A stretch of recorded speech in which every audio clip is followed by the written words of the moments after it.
ওং গুরু তব কৃপা হি কেবলম, ওং গুরু তব চরণম শরণম।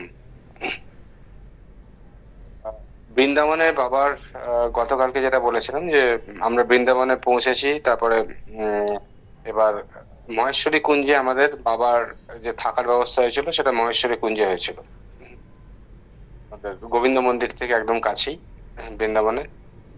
তো বাবা যেদিন সকালে ঢুকবেন আর কি, তো আমরা সমস্ত রুম টুম অর্গানাইজ করে সমস্ত রুমের অ্যারেঞ্জমেন্ট করে রাখা হলো। তো বাবা তো প্রথমে দেখেননি যে কোন রুম এই হবে, তো বাবা এসে ঠিক করবেন যে কোন রুমে উনি থাকবেন, বা মামনি দিয়ে এসে দেখবেন, তারপরে সেই অনুযায়ী রুমের ব্যবস্থা হবে। খুব সুন্দর জায়গা ছিল, মানে ওপরের তলায় আমরা পুরোটাই নিয়েছিলাম। অনেকগুলো রুম ওপর নিচ মিলে পুরোটাই প্রায়। তো চারিদিকে মানে এটা হচ্ছে মহেশ্বরী কুঞ্জটা এরকম, অনেকেই গেছেন আমাদের মধ্যে যারা আছেন সৎসঙ্গে। তো চারিদিকে হচ্ছে ঘর, আর মাঝখানে হচ্ছে উঠোন। সেখানে মন্দিরের ইয়ে আছে, প্লাস নিচে রান্নার ব্যবস্থা আছে। আর নিচে ওই উঠোনে বসেই সব কীর্তন করেন প্রত্যেকদিন। বিকেল বেলা হচ্ছে ওখানে কীর্তন হতো, মানে ওখানে যে বিধবা মারা আসছেন ওরা সব কীর্তন করতেন। তো আমাদের বৃন্দাবনে যখন বাবা ঢুকলেন, ঢোকার পরে ঘরের সব সমস্ত সিলেকশন গুলো হলো। দিয়ে বাবা মানে ওই ঘরটা পছন্দ হলো, যে বাবা যেখানে থাকবেন আর কি, যেখানে ব্যবস্থা হলো। এবং কোইন্সিডেন্টালি পাশের ঘরটা আমাদের আমাদের ছিল আর কি। তো বাবা এসে বললেন যে এই ঘরে সমস্ত জিনিসপত্র রাখবে, আমার ঘরে। তো আমি তো মানে তারপরে বলছেন বাবা যে তুমি আমার এইখানে যে প্রোগ্রাম গুলো আছে সেগুলো সমস্ত তুমি অর্গানাইজ করবে। আচ্ছা, আরেকখানা কথা বললেন, বললেন দেখো, তোমাকে আমি ভরসা করে এই রুমে আমার সমস্ত জিনিস এখানে রাখার ব্যবস্থা করছি। এটা তোমার দায়িত্ব যে তুমি রুমটাকে ঠিকভাবে মেনটেন করবে। আর সেকেন্ড হচ্ছে এখান থেকে যেন কোনো জিনিস নষ্ট না হয়, এবং ভক্তরা যেন সেবাতে কম না পায়, সেবা যেন ঠিকঠাক হয়। তো আমার এটা তো বিরাট বড় একখানা দায়িত্ব। আমি বললাম বাবা, আপনি আছেন যখন আমার কোনো চিন্তা নেই, আপনি আমার মাথায় হাত দিয়ে আশীর্বাদ করুন। যে আমি যেন প্রোগ্রামটাকে ঠিকভাবে করতে পারি। এটা আপনারই প্রোগ্রাম, আপনি করাচ্ছেন।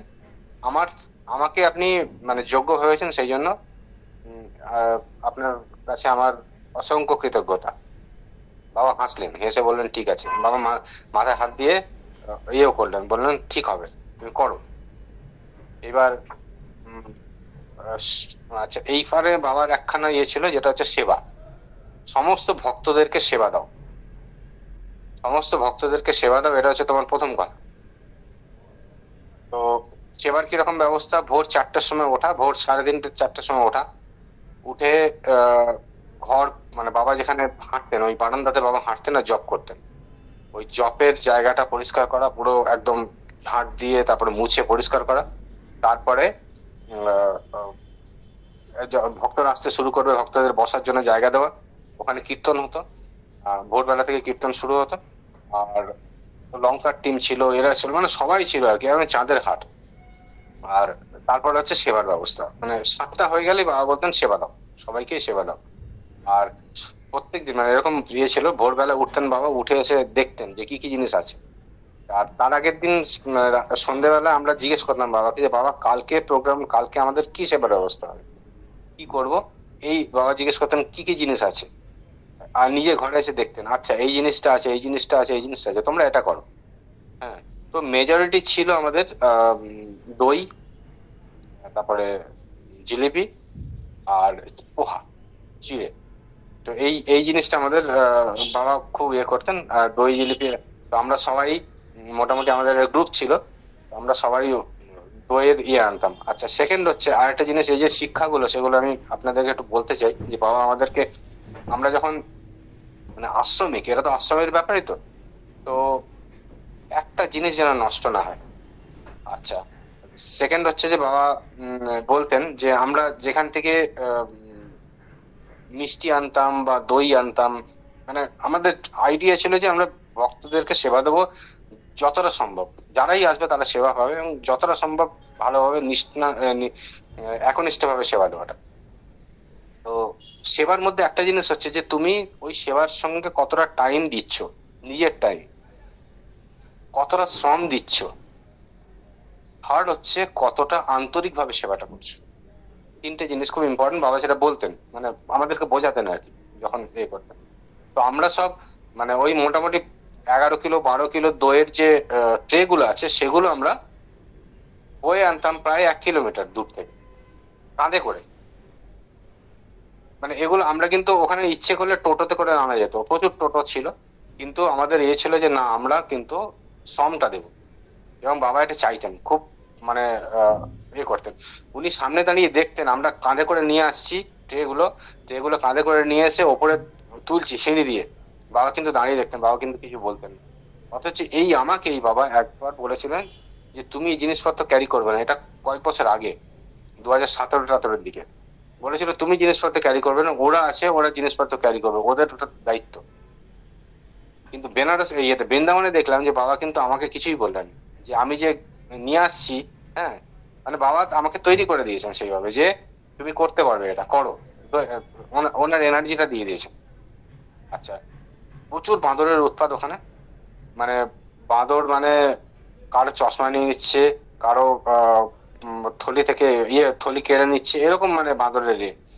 কিন্তু আমরা যতদিন বৃন্দাবনে ছিলাম অতদিন আমরা অত যে জিনিস আনছি, ইয়ে করে কাঁধে করে আনছি, ওপরে তো দইয়ের এটা খালি থাকে, ওপরে একটা হয়তো পেপার দিয়ে নিয়েছি বা একটা প্লাস্টিকের এই দিয়ে কাভার দিয়ে নিয়েছি।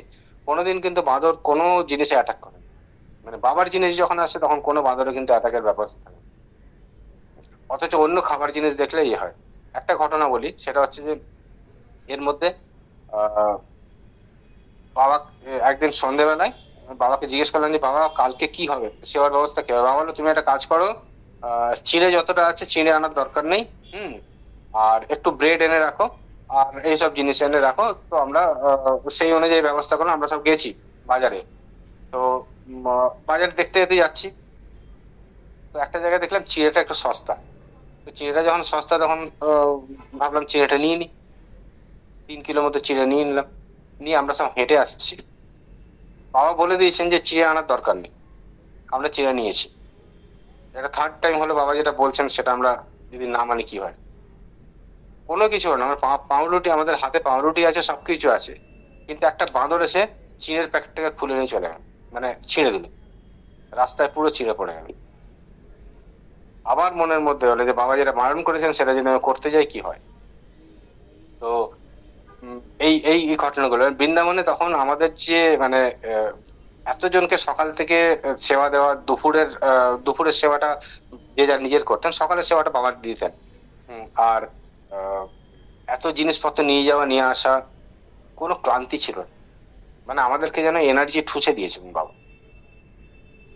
এইবার বৃন্দাবনে আসার আগে আমরা যখন 3জন আসছি তখন বাবা হেসে বলেছিলেন যে তোমাদের রাধারানীর দর্শন হতে পারে। আজকে আমি রাধারানীর দর্শনটা বলবো, মানে কিরকম ভাবে আমরা রাধারানী কিরকম ভাবে দর্শন দিতে পারেন, এবং আমরা কিভাবে সেটাকে মানে বুঝতে পারি না। ঘটনাটা হচ্ছে যে এইরকম একদিন সকালবেলায় আমি আর হীরামন দুজন দইয়ের যে পাত্রগুলো থাকে সেগুলো আমাদের সেবা হয়ে যাওয়ার পরে দোকানে দিয়ে আসতে হয়, ফেরত দিয়ে আসতে হয়। তো আমরা দোকানে ফেরত দিয়ে আসছি।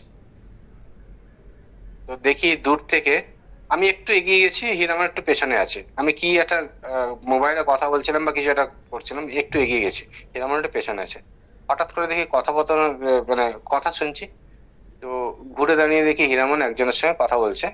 তো মানে বয়স্ক ভদ্রমহিলা, বেশ বয়স্ক, একটু কুঁজো হয়ে হাঁটেন, আর গেরুয়া বসন পরা, আর কপালে যে তিলকটা সেটা